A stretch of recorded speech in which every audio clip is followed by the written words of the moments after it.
Bien-aimés dans le Seigneur, Shalom, encore une fois dans notre émission Porte des cieux. L'émission Porte des cieux, c'est une émission d'édification, c'est une émission d'enseignement, c'est une émission qui enlève les zones d'ombre. Mais aujourd'hui, vraiment, je ne suis pas seul sur le plateau, je suis avec notre habitué de notre émission Porte des cieux que je salue en passant. Bonjour, Docteur Dani. Bonjour, merci Maman Nana et bonjour à tous les téléspectateurs qui sont en train de nous suivre de partout dans la ville de Lubumbashi. Bien-aimés dans le Seigneur, aujourd'hui avec le Docteur Dani, nous commençons une série d'enseignements sur Dieu, Mungu ni nani.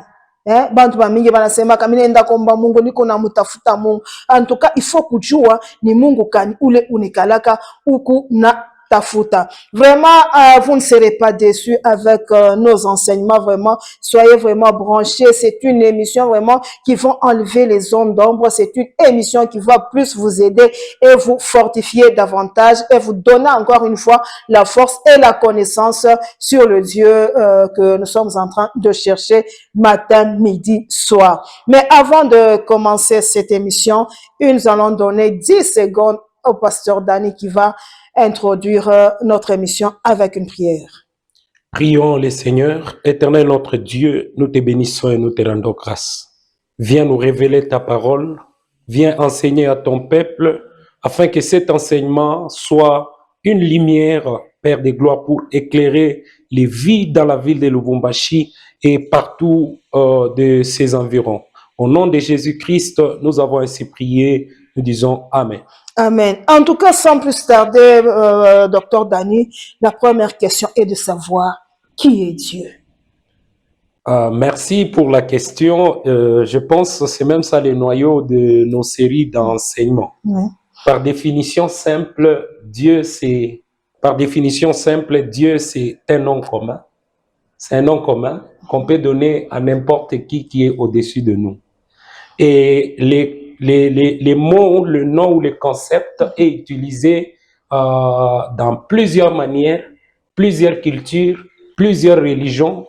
Chaque religion, chaque culture ou chaque civilisation utilise Dieu selon les informations qu'elles ont reçues. Et parmi lesquelles j'ai sélectionné quelques-unes qui peuvent nous aider.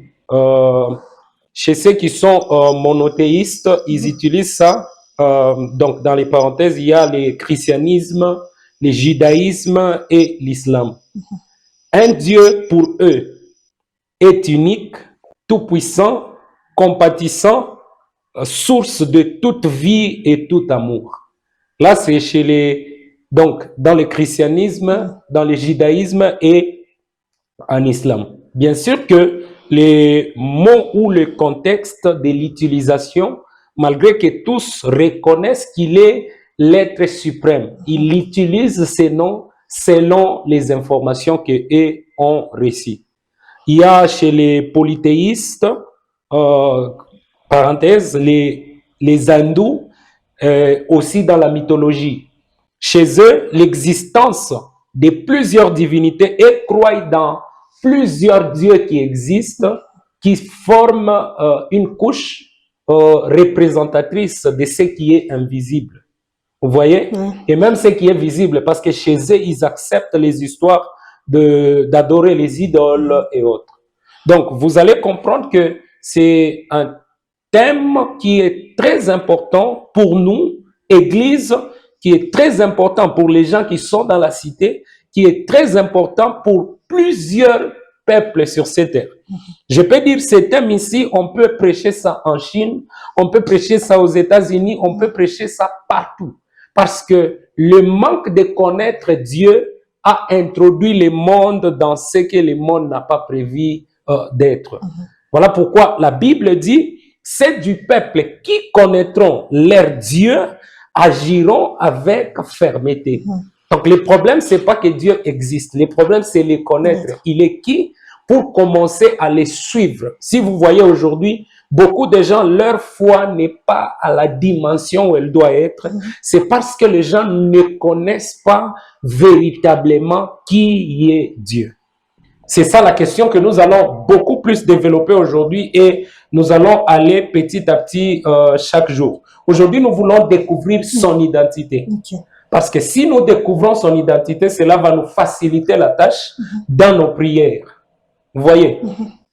Avant d'évoluer, nous allons lire les 2 textes de base que nous avons prévus aujourd'hui et après, nous allons décoller avec le développement. Donc, nous allons lire dans Genèse 1 à 3, nous lisons. Au commencement, Dieu créa le ciel et la terre. La terre était sans forme et vide, et l'obscurité couvrait l'océan primitif. Le souffle de Dieu s'est déplacé à la surface de l'eau. Alors Dieu dit que la lumière paraisse, et la lumière parut. Oui, c'est jusqu'à 3. Et puis nous prenons Ésaïe. Prenons Ésaïe 9, 5. Car un enfant nous est né, un fils nous est donné.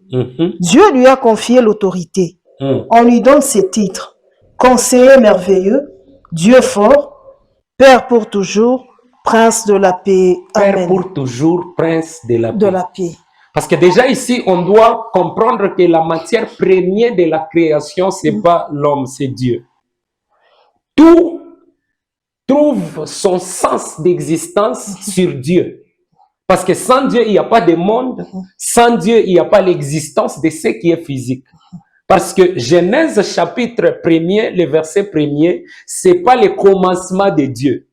C'est le commencement de ce qui est physique. Okay. Parce que Dieu a toujours existé. Il est le noyau de tout ce qui est vivant et même ce qui est invisible. Vous voyez? Ici, on nous parle au commencement, Dieu créa les cieux et la terre. Et dans le verset 3, on dit que la lumière fut et la lumière est apparue. Vous voyez? Mais ça nous laisse en suspense parce que le verset qu'on a lu dans Genèse ne spécifie pas qui est Dieu réellement. Et beaucoup de gens aujourd'hui, ils vont te dire, bon, moi j'ai pas prié Dieu, cela me suffit. Mais si tu ne découvres pas qui il est, ça va faire que ta prière ne sera pas trop efficace. Pourquoi la prière ne sera pas efficace? Parce que tu ne sais pas découvrir l'identité de la personne. Vous voyez, je donne l'exemple, un enfant qui est né et puis un jour, on vient, on prend cet enfant, on l'amène dans une orphelinat. La maman reste ici avec la famille. Et on prend cet enfant qui était bébé, on l'amène. Ça sera difficile pour cet enfant de reconnaître que celle-ci est ma mère. Vous voyez? Oui. Alors, Ésaïe chapitre 9, le verset 5. Nous ouvrons déjà notre développement. La Bible dit, car un enfant nous est né, un fils nous est donné. La domination reposera sur son épaule. On l'appellera admirable, conseiller, Père éternel, Prince de paix. Vous voyez? C'est un enfant. En même temps, il est fils. En même temps, il est père. En même temps, il est Dieu. Essayons d'entrer en profondeur de ce texte. C'est une figure de style. On appelle ça le parallélisme identique. Deux phrases différentes qui véhiculent un même message. Vous voyez? Un enfant nous est né, un fils nous est donné.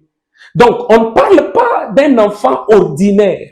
On parle de quelqu'un qui est un peu spécial, qui sort du dimension de tout le monde. Vous voyez? Et puis, on l'appelle admirable. Celui qui est admirable, c'est qu'on l'aime avec envie de l'aimer encore. On ne l'aime pas à la dimension des hommes. Les hommes, on peut s'aimer entre nous. Mais nous, les hommes, on ne peut pas s'admirer parce que celui qu'on admire, ce n'est que Dieu. Vous voyez? Donc, un enfant nous est né, un fils nous est donné. On l'appelle admirable. Et dire que celui qui est admirable, c'est Dieu. Et puis, on dit conseiller, prince de paix. Et puis, on dit de lui Père éternel. Vous voyez? Mais là, on ne va pas comprendre encore bien ce que Dieu voulait nous faire comprendre. Mais lorsqu'on vient dans le Nouveau Testament, les jours que l'enfant est né, quand le mage arrive, parce que ici aussi, il y a une mauvaise interprétation de cette écriture, parce que les gens disent qu'ils étaient à 3. Non, ils n'étaient pas à 3, c'était des bataillons, c'était beaucoup de personnes. Donc, Mais c'est une mauvaise lecture de la parole ou quoi? Parce que souvent dans les églises, on parle toujours des trois mages. bien sûr, c'était des représentants. Je donne l'exemple aujourd'hui. Si le président de la République s'est retrouvé aux États-Unis, on dit le président de la République démocratique du Congo. Donc, quand on le voit lui, on voit 100 millions d'habitants derrière lui. Vous voyez? Donc, c'est comme ça. Les mages là, c'était des titres. C'était des rois qui représentaient certaines nations. Parce qu'on dit les mages qui venaient de l'Orient, et aujourd'hui, on peut bien tracer pour savoir ce qui s'était passé. Donc, c'était des personnes qui venaient avec d'autres personnes qui les accompagnaient. Mais ces mages-là avaient pour objectif de venir adorer, non pas un enfant, mais un roi. Voyez? Et dire que c'était un enfant qui venait de naître. Mais quand les mages arrivent, ils posent des questions, ils disent, où est le roi des Juifs qui venait de naître? Pourquoi ils ont posé cette question? Parce que eux, c'était des personnes qui vivaient avec des divinités à leur côté. C'était des personnes qui pouvaient reconnaître l'étoile d'un roi. Pourquoi? Parce qu'eux aussi, c'était des rois pour les hommes. C'était des rois sur la terre. Et l'information qu'eux ont eue de l'étoile, ce n'était pas un enfant ordinaire. J'ouvre une petite parenthèse. Mais s'il vous plaît, docteur Dani, parce que lorsque vous dites qu'ils étaient des rois, ils ont aussi eu la facilité de reconnaître aussi l'étoile d'un roi. Mais lorsqu'on nous dit que les trois mages, c'était des magiciens, c'était des hommes, ils ont reconnu l'étoile du roi parce qu'ils étaient magiciens. Donc ça, c'est une erreur. Ce n'est pas une erreur. C'est les mages, et à ces temps-là, c'était des personnes qui vivaient avec les signes des zodiaques. Donc, c'était des personnes qui servaient les dieux que eux voyaient. Et aussi, ils étaient dans les histoires des étoiles et autres.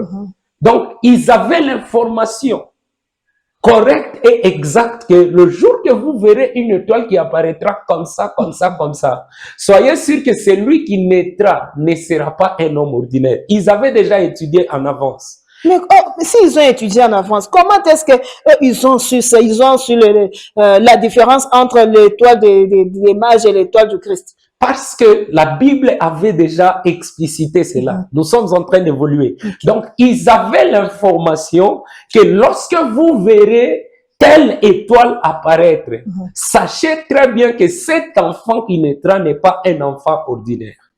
Et lorsqu'ils arrivent, il dit où il est, où est l'enfant qui venait de naître. Jésus n'a pas commencé à faire les miracles seulement le jour qu'il a transformé l'eau en vin. Jésus a commencé les miracles déjà étant bébé.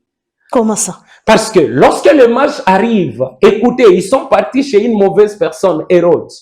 Il part chez Hérode, il dit à Hérode, nous avons vu l'étoile du roi qui venait. Et dire que lorsqu'ils sont en train de parler là, c'est Hérode qui règne dans les contrées où ils sont. Écoutez ce que Hérode dit. Allez alors chercher cet enfant. Lorsque vous allez le trouver, revenez vers moi. Dites-moi aussi où il est pour que j'aille l'adorer. Voyez? Mais la Bible dit, lorsqu'ils sont en route, ils ont été révélés par la puissance de l'esprit de ne pas rentrer chez Hérode. Voyez? Donc, ni t'était la présence de Jésus dans ces contrées, ces gens-là allaient faire un retour chez Hérode. Voyez? Donc, lorsque nous parlons de Dieu, nous devons comprendre que Dieu est une créature extraordinaire. Voyez, il sort dans la dimension de tout le monde. Voilà pourquoi, pour bien les spécifier, il y a plusieurs versets comme celui que je venais de vous révéler ici. Il y a une deuxième révélation que je vous donne qui se trouve au livre de Matthieu, chapitre 28, en commençant par le verset 19. Là, il est en train de dire aux disciples, allez, baptisez-les au nom du Père, du Fils et Du Saint-Esprit. Voyez, ça c'est la mission que Jésus leur donne. Vous les baptiserez au nom du Père, du Fils et du Saint-Esprit. Mais regardons lorsque les apôtres nous sommes en train de découvrir l'identité de Dieu ensemble. Lorsque les apôtres arrivent devant les faits accomplis, dans Acte 1 et Acte 2, quand ils baptisent, ils ne baptisent pas au nom du Père, du Fils et du Saint-Esprit. Ils baptisent au nom de qui? Au nom de Dieu. Ils baptisent au nom de Jésus. Est-ce une désobéissance? Ou bien eux avaient déjà compris que la personne qui nous envoie veut qu'on puisse les représenter? Parce que si déjà nous prenons Matthieu 28, nous associons cela à Ésaïe 9. Là, on comprend. On l'appelle admirable, conseiller, Père éternel, prince d'épée. Et quand on rentre avec ce verset dans Matthieu, la Bible explicite que Jésus leur dit baptisez-les au nom du Père, du Fils, le Père dont Ésaïe spécifie, qui est l'identité de l'enfant qui est né. Le Fils dont Ésaïe spécifie, qui est le prince d'épée. Et puis l'admirable qui est le Saint-Esprit. Donc, on essaye de nous faire comprendre que cet homme dont je vous ai dit, baptisez-les au nom du Père, du Fils et du Saint-Esprit, c'est moi-même. Donc, la personne... C'est lui-même. Exactement. Parce qu'il leur dit, baptisez-les au nom du Père, du Fils et du Saint-Esprit. C'est ici qu'il y a eu la division entre ceux qui sont tabernacles et ceux qui sont dans le christianisme. Donc, ceux qui sont croyants en Jésus. Parce que les tabernacles veulent qu'on baptise au nom de Jésus. Mais les chrétiens qui ne sont pas informés baptisent au nom du Père, du Fils et du Saint-Esprit. Donc, et ceux qui baptisent au nom du Père, du Fils et du Saint-Esprit, et ceux qui baptisent au nom de Jésus, mais c'est la même chose. Exactement. Ça veut dire, le Père, le Fils, le Saint-Esprit, ce sont les trois dimensions avec lesquelles Dieu a opéré dans la vie des humains. Donc, c'est ce que nous appelons la Sainte Trinité. Ou bien il y a une différence? Ça peut s'appeler Trinité. Ceux qui veulent appeler ça Trinité, ils appellent Trinité. Ceux qui veulent appeler ça Révélation, ils appellent Révélation. Ceux qui veulent appeler ça Dieu, ils vont appeler Dieu. Je donne l'exemple. Moi, mon nom complet, Dani Kanyinda Mwilambo. Mais il y a ceux qui me connaissent seulement sous l'identité de Dani. Il y a ceux qui me connaissent sous le nom de Kanyinda. Il y a ceux qui me connaissent sous le nom de Mwilambo. C'est exactement avec la Dieu. Même personne. Au ciel, il est Dieu. Sur la terre, il est Jésus. En nous, il est Saint-Esprit. Okay. Là, c'est la même personne. Vous voyez? Jésus, toujours dans Jean 14, lorsqu'il est en train de partir, il dit, je m'en vais, je vous enverrai un autre moi. Ça veut dire quoi, Jésus? Tu veux partir et puis tu nous dis, je serai avec vous jusqu'à la fin du monde. Seulement, pour comprendre qui il est, il faut poser la question à Philippe. Il lui dit, montre-nous seulement qui est le Père. Et cela nous suffit. Il répond à Philippe, j'ai été avec toi tous ces temps, tu ne m'as pas reconnu. N'étais-je pas dit que celui qui m'a vu a vu le Père? Donc, si je comprends bien, docteur Dani, donc il faut connaître Dieu sous ses formes. Exactement. Donc, sous toutes les formes qu'il prend, donc il faut arriver à le reconnaître. Il faut le reconnaître. D'abord, dans de simples mots, pour moi, ça n'engage que moi, Dieu égale Jésus. Celui qui, il y a une autre explication, il peut aussi passer pour nous expliquer qui est Dieu. Mais lorsqu'on lit Proverbe 8, verset... donc, avant d'arriver dans Proverbe, on peut lire Hébreux 10, 5. Écoutez ce que la Bible dit. Il dit, il n'a voulu ni holocauste ni sacrifice, mais il m'a formé un corps. Voyez? Les sacrifices, les holocaustes, c'était pour délier des gens qui avaient commis des péchés. C'était pour sortir les personnes. Quand nous allons parler de l'arche, du retour de l'arche, vous allez comprendre pourquoi on donnait les sacrifices. Donc, c'est parce que la partie sur l'arche va aussi nous aider à comprendre beaucoup. Vous voyez? On doit comprendre l'importance. Il a voulu ni sacrifice ni holocauste, mais il m'a formé un corps. Pourquoi il a voulu ni sacrifice ni holocauste? Parce que ces choses étaient liées à une catégorie de personnes qui avaient déjà commis des erreurs. Vous voyez? Donc, c'était lié à des personnes qui avaient déjà été disqualifiées par le monde. Et cela ne pouvait pas revenir de droit à honorer Dieu. Voilà pourquoi il a refusé cela. Mais il m'a formé un corps. Donc, Jésus physique, c'est pas le commencement du vrai Dieu, de Jésus. Il a existé dans l'éternité. Donc, si je comprends bien, Jésus physique, c'est pour Nous aider à nous, aider humains, à nous humains à le reconnaître au milieu de nous. Parce qu'un esprit n'a pas de corps. oui. Jusqu'aujourd'hui, ce qui pousse le diable à envoûter les gens, c'est parce que le diable veut produire aussi quelqu'un à la dimension de Jésus. Parce que depuis que le monde est monde, le diable n'a jamais eu de corps. Les démons n'ont jamais eu de corps parce que ce sont les anges déchus. Mais ils utilisent les corps des distraits pour être représentés sur la terre. Mais quant à Dieu, Dieu, lui, il s'est formé un corps d'une manière officielle. Et il a visité les humains. C'est ce que Michée dit dans chapitre 1, verset 5. Il dit, l'Éternel est descendu sur les hauteurs de la terre, visiter celui qui l'a créé. Voyez. Donc, quand on voit Jésus, on voit quelqu'un qui vient avec une mission précise. Lorsque vous lisez Zacharie, chapitre 9, le verset 9, on dit, fille de Sion, ne pleure pas, parce que ton roi est en train de venir vers toi, monter sur un âne. Voyez? Parce qu'au temps de Jésus, plusieurs fois, il a utilisé le langage des signes. Il accomplissait la parole par des signes pour que les gens arrivent à comprendre qu'il était Dieu. C'est ce qu'il a fait. Zacharie donc, pour aider nos téléspectateurs qui sont en train de nous suivre, donc tous les signes que Jésus a utilisés, guérir les malades, chasser les démons, c'était une façon de faire comprendre au peuple que réellement je suis Dieu, je suis fils de Dieu. Exactement. Parce que lorsqu'il arrive tout près de Jérusalem, c'est là que la prophétie de Zacharie s'accomplit. Et cette prophétie qui dit ton roi est en train de venir vers toi. De quel roi on parle? On parle de Dieu. Voyez? Mais on donne une précision. On dit il est monté sur un âne. Jésus, près de Jérusalem, il envoie les gens dans la maison de brebis, à Bethphagée, parce que Bethphagée veut dire maison de brebis. Jésus envoie 2 de ses disciples. Il leur dit, allez dans le village qui est tout près, avant Jérusalem, parce que auparavant, Jérusalem était considérée comme la ville sainte.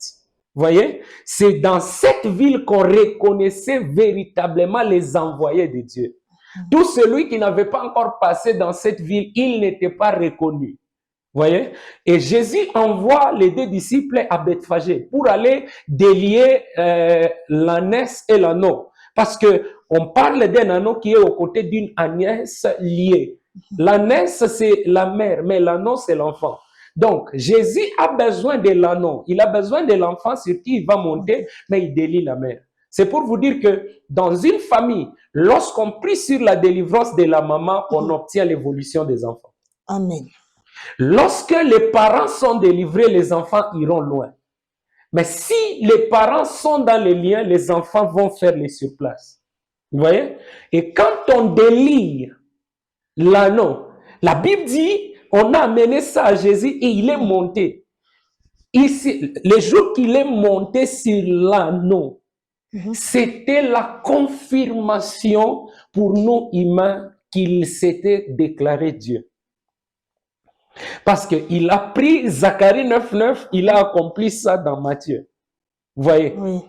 Matthieu 24 est là, il est monté sur un âne. C'est pour dire que le roi dont Zacharie vous a parlé est maintenant devant vous. Donc cette prophétie-là venait de s'accomplir. Et les personnes qui comprenaient les signes,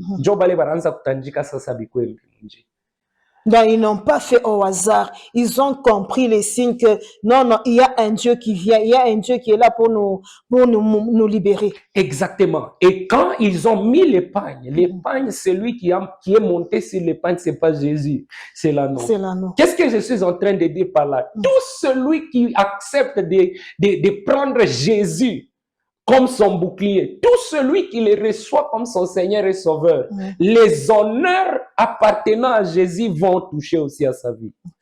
Voilà pourquoi aujourd'hui, vous n'avez pas à me dire que, oh, un serviteur aussi, c'est normal qu'il puisse tomber. Non, non, la Bible dit, tout celui qui est en Dieu ne bronche pas. Mais comment aujourd'hui on veut normaliser les erreurs et dire que ce sont des erreurs? Est-ce que, pasteur, lorsque nous voyons, par exemple, certains serviteurs en train de tomber, commettre des bavures vraiment, qu'on a pas publié, on a pas TikTok, bien que ça fait, des fois, ça fait très mal. Donc, jusque-là, Jésus n'était pas monté sur eux, ou bien ce sont les erreurs de la vie, ou bien... Vous les reconnaîtrez par leurs signes. Vous voyez? Je pense que c'est dans cette émission où j'avais parlé, quand un serviteur commet une erreur, il faut que vous publiez. Parce que si on ne les publie pas, vous voyez les gens, il a déjà commis une faute. C'est comme ce qui circule sur Internet ces jours ici. Mais c'est une faute. Il doit prendre même une année pour s'asseoir en train de chercher la restauration. Il n'a pas le droit de passer à la chair. Parce que c'est un crime. Mais si par rapport à ce que nous sommes en train de dire par rapport à l'identité de Dieu, donc il y a des fois des fautes que nous sommes en train de commettre, donc jusque-là, on n'a pas encore maîtrisé l'identité de Dieu. Exactement, et on ne l'a pas encore reçu véritablement. Parce que si vous recevez le Dieu créateur en vous, et si vous connaissez son identité, c'est lui-là, il vous délivre. Mais il y a des gens qui mettent les services devant et qui ignorent la délivrance. Ce sont ces gens de personnes qui arrivent à tomber. Donc, il faut d'abord la délivrance et le service vient après. Exactement, parce que nos familles africaines, ce sont des familles qui ont été ensorcelées. On a servi des Bouddhas, des histoires compliquées, des statuettes. Il y a ceux-là qui ont servi des Mikalaï. Dans presque toutes les familles africaines, ces histoires ont existé. Mais si vous venez, Maman Nana aujourd'hui, elle veut servir Dieu. Commencez d'abord par avoir les informations qui est liées à votre sang. Battez-vous contre ces informations. Pendant l'ère de la gloire, vous ne tomberez pas. Mais comment savoir ces informations? Parce que, docteur Dani, c'est très important, très capital. Parce que comment est-ce que nous pouvons avoir ces informations si même nos parents ne connaissent rien de leur origine? C'est là qu'il y a l'importance, parce que je donne mon exemple. Moi, quand je m'étais rendu compte que j'étais devenu mature, j'ai commencé à chercher toutes les grandes personnes de la famille. J'ai posé des questions sur nos origines. C'est là que je suis allé tomber sur une information où on me disait que notre arrière-grand-père, c'était un Nilotique. Il est arrivé au Congo via les territoires de Malembankulu. C'est là qu'il est arrivé et puis il s'est associé à une femme qui était l'enfant d'un roi. C'est comme ça que la royauté est entrée dans notre descendance. J'ai posé toutes ces questions. J'ai compris et je me suis rendu compte que si nous négligeons ces choses, voilà pourquoi il y a des gens, vous pouvez le voir en Afunda Masomo, il est très intelligent, il finit les études, il devient fou. Peut-être parce que dans sa famille, on avait déjà dit que personne ne doit finir les études, tous doivent être chefs coutumiers. Voilà pourquoi on doit connaître l'identité de Dieu. C'est comme aujourd'hui, Jésus répond encore en donnant des précisions. Il dit, là où 2 ou 3 se réuniront à mon nom. Il n'a pas dit au nom de Dieu. Oui.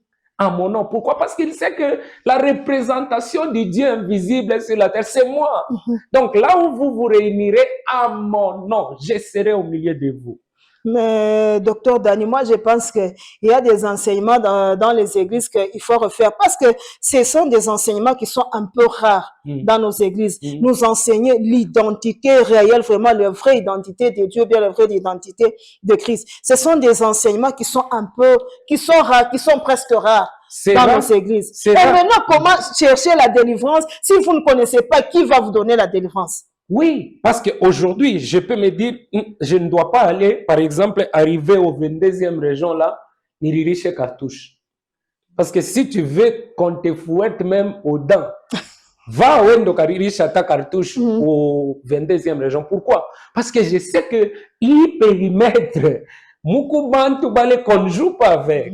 Vous voyez les gens aujourd'hui qui est président de la chorale, qui est pasteur d'une église de plus de 6000 personnes. Et qui tombe avec celle qui lit la Bible à l'église. C'est quoi à part les démons, les liens de famille? Et donc les gens doivent commencer par là.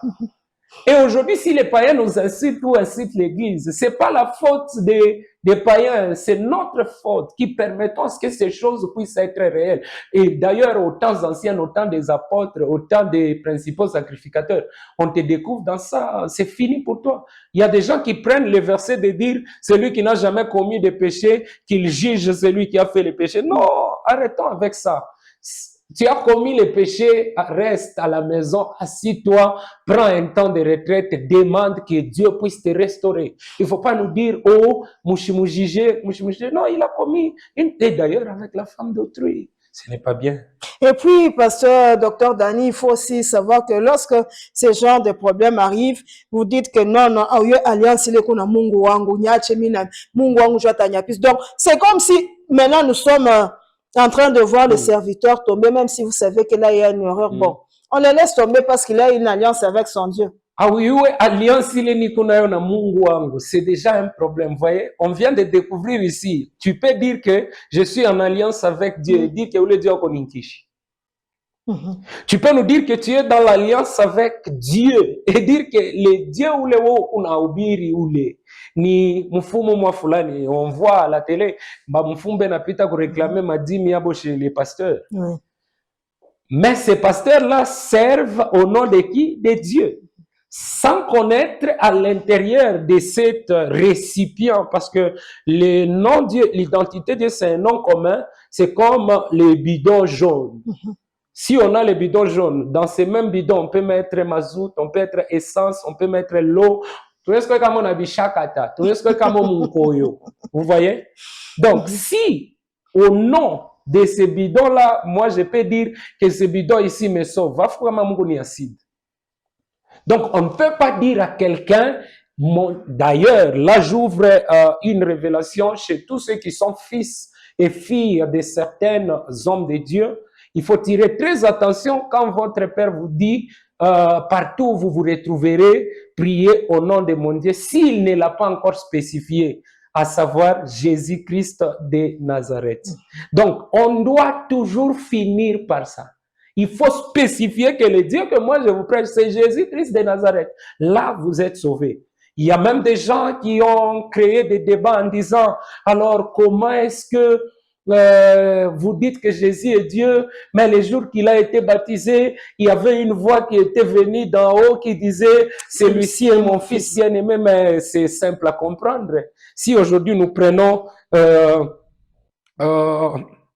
flash, où il y a la musique de Dena Moana. Et puis on met Dena Moana, on la met à côté. Les chansons vont refuser de chanter parce qu'elle est là. Non, ça va chanter. Ça va chanter. Oui. Tout ce qui est sur la terre, les hommes ont copié ça chez Dieu. Donc, vous ne pouvez pas me dire qu'à cause de cette parole, ça prouve déjà que Jésus n'est pas Dieu. Il est Dieu.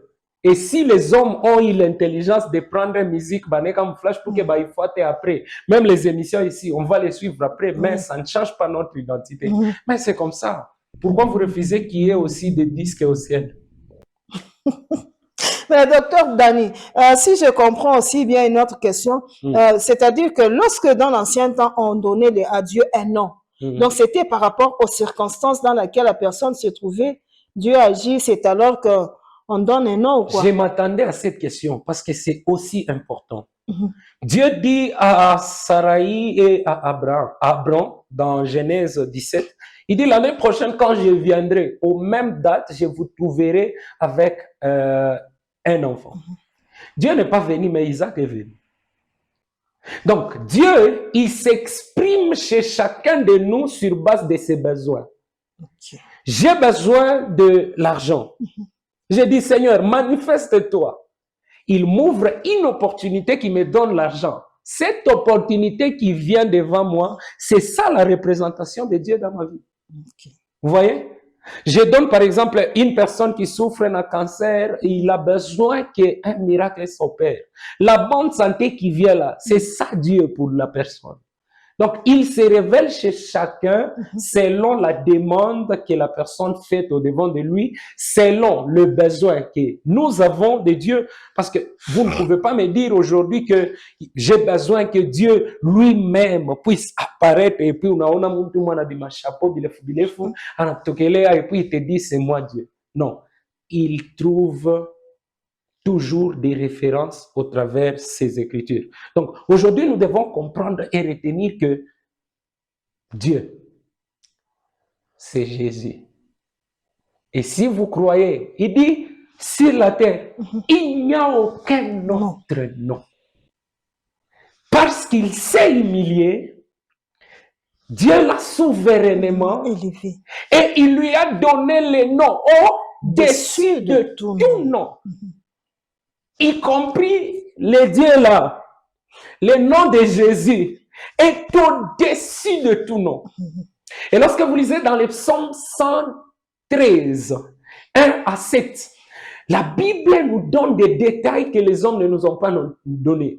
Il dit, quand il était en train de monter, il a percé même le ciel. Il est allé au-delà. Vous voyez, les noms au-dessus de tout nom, ça nous aide à comprendre que la personne, c'est une personne qui a défié toute la loi humaine. Et cette personne-là, c'est Jésus. Voilà pourquoi, au nom de Jésus, tout genou fléchit. C'est pas au nom de Kadima, au nom de l'autre là, ou les Munayoua, ou les... C'est pas de Kassongo. Oh, au nom de Simon Kimbango. C'est au nom de Jésus que tout genou fléchisse.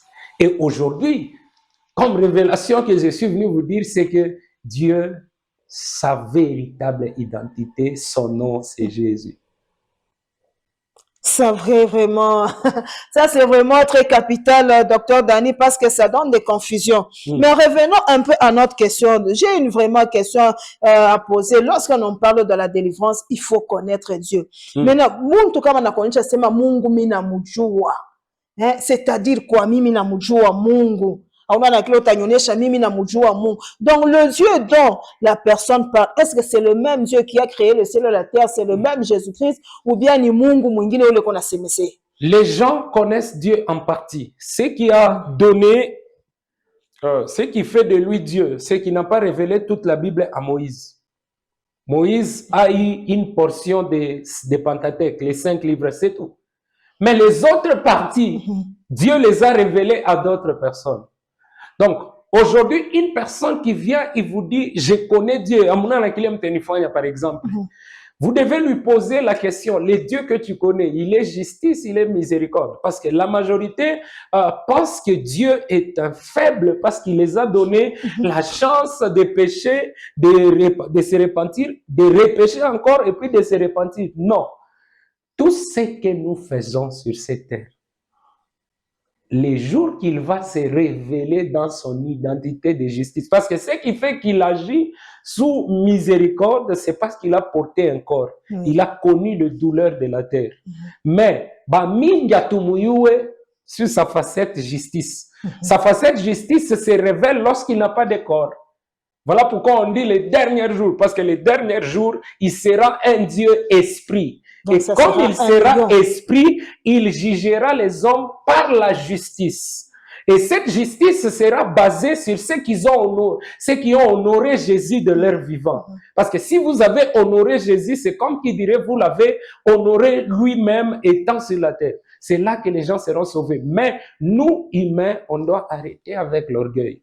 Parce que personne sur la terre ne connaît Dieu à 100%.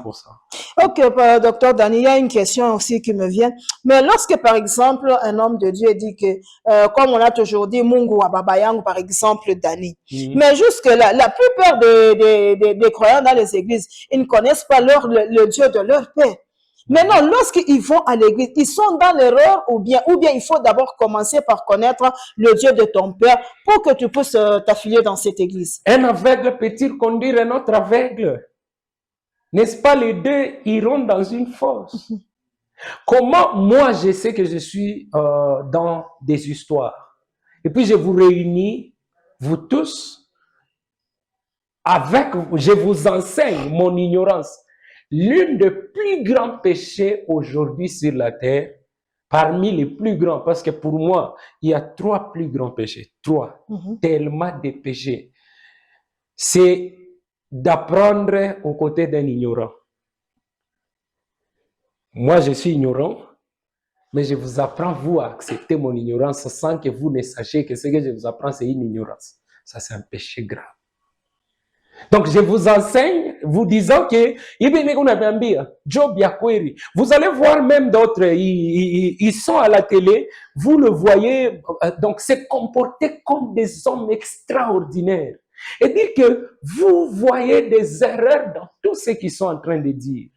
Mais ils vous disent qu'ils connaissent. Et cette génération a un problème. On ne veut pas apprendre. On ne veut pas apprendre. On ne veut pas apprendre. Nous voulons reproduire ce que les autres nous ont donné comme information. La deuxième plus grand péché. J'ai fini avec celui que je voulais dire ici. Oui. La deuxième plus grand péché, c'est être pauvre. Le deuxième plus grand péché, pasteur Daniel Asseva, c'est être pauvre. Être pauvre financièrement, spirituellement. Financièrement. C'est un très grand péché. Comment ça? Parce que la plupart des gens ont été perdus par ces versets. Parce que c'est un verset qui existe. Bamingi, ils ont lié cette pauvreté seulement parce qu'on dit errer les pauvres en esprit, car le royaume des cieux, on n'a pas dit errer les pauvres physiques.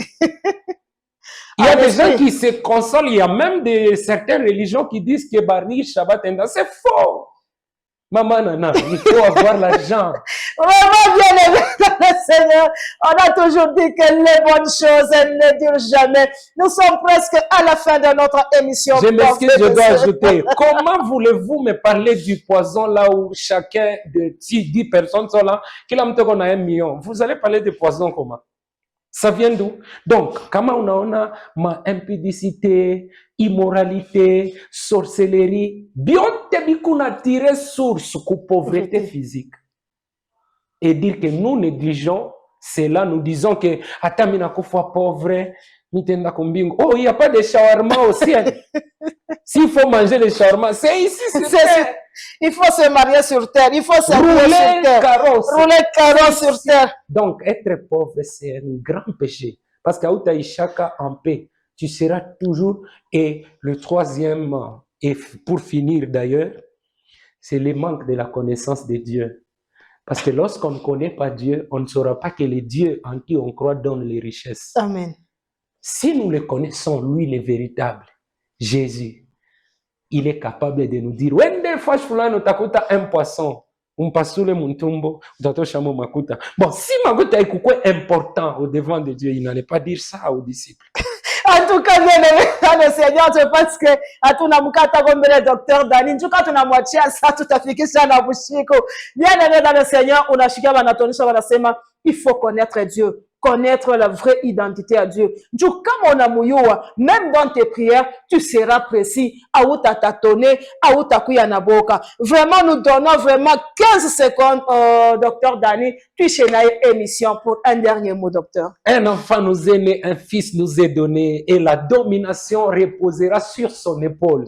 Psaume 27, 1 à 4, si il est avec nous, qui sera contre nous? Psaume 22, quand il était en train de pleurer à la croix, les gens ont pensé qu'il était en train de pleurer et dire qu'il était en train de prier. Pourquoi m'as-tu abandonné? C'était un psaume qu'il récitait. Et psaume 91, celui qui demeure sous l'abri du Très-Haut repose à l'ombre du Tout-Puissant. Effectivement, dans le Seigneur, c'est lui qui est à l'abri du Très-Haut repose à l'ombre du Tout-Puissant. 2 secondes, docteur Dani, pour clôturer la prière. 2 secondes seulement. Pour bénir vraiment ceux qui nous ont suivis. Je sens que je commence à être révélé, mais vous me coupez. Que le Seigneur nous bénisse. À la prochaine, nous allons parler sur le retour de l'arche et ça va vraiment vous bénir. En tout cas, bye bye et à la fois prochaine. Merci, docteur.